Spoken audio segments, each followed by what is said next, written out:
Long ago, in a quiet village nestled deep within the heart of Africa, there lived a young girl named Zina. She was unlike the other children, quiet, watchful, and wise beyond her years. Often, she would sit under the shade of a towering baobab tree, gazing into the distance as though she could see a world invisible to others. Zina possessed a gift, or perhaps a curse. She could see the future. Her visions often helped the villagers, foretelling where the rains would fall or when lost animals would return. The villagers appreciated her insight and called her a blessing. One fateful day, Zina's visions took a dark turn. Sitting near the communal granary, she suddenly rose, trembling and pale. She ran to the village square, shouting, "The rats are coming! The rats will bring death to our village." Her cries drew a crowd. Villagers gathered around her, their colorful garments bright under the sun.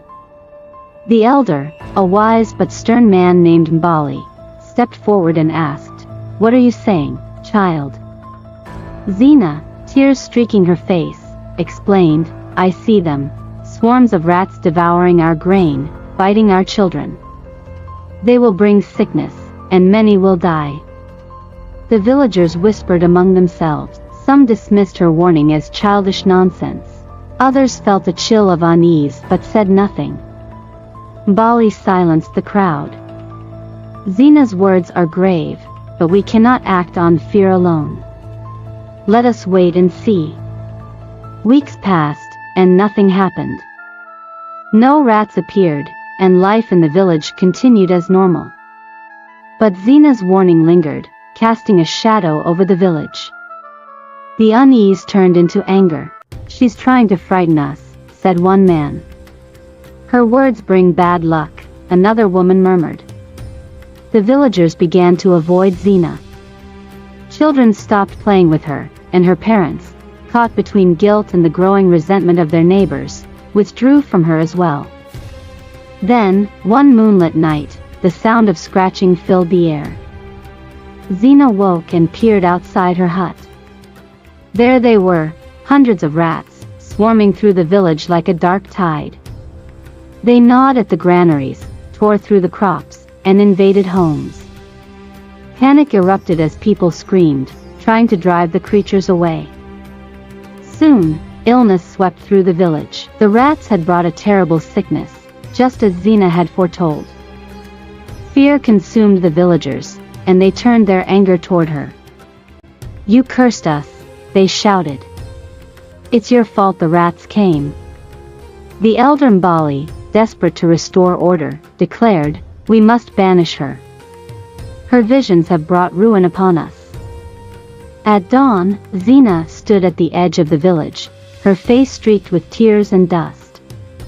She clutched a small bundle of belongings, her heart heavy with sorrow.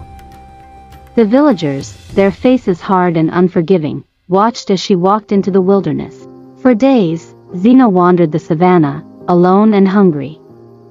The vast golden grasses stretched endlessly before her, and the fiery sunsets seemed to mock her loneliness. One night, as she sat by a small fire, she cried out to the spirits. "Why was I given this gift if no one will believe me?" As she wept, a strange light appeared. From the shadows emerged a giant white rat, glowing softly in the darkness. Zina froze, her tears forgotten. "Child," the spirit said, its voice calm and wise, "you were not cursed but chosen. The rats came not because of your words, but because the village upset the balance of nature. They hoarded more grain than they needed, leaving the fields barren and inviting the rats. Your vision was a warning, but truth is often unwelcome."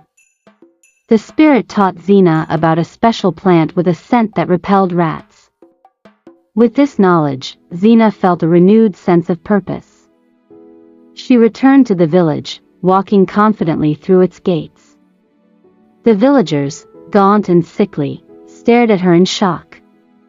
She held up the branches of the plant and said, "I can help you drive the rats away." Desperate and ashamed, the villagers listened.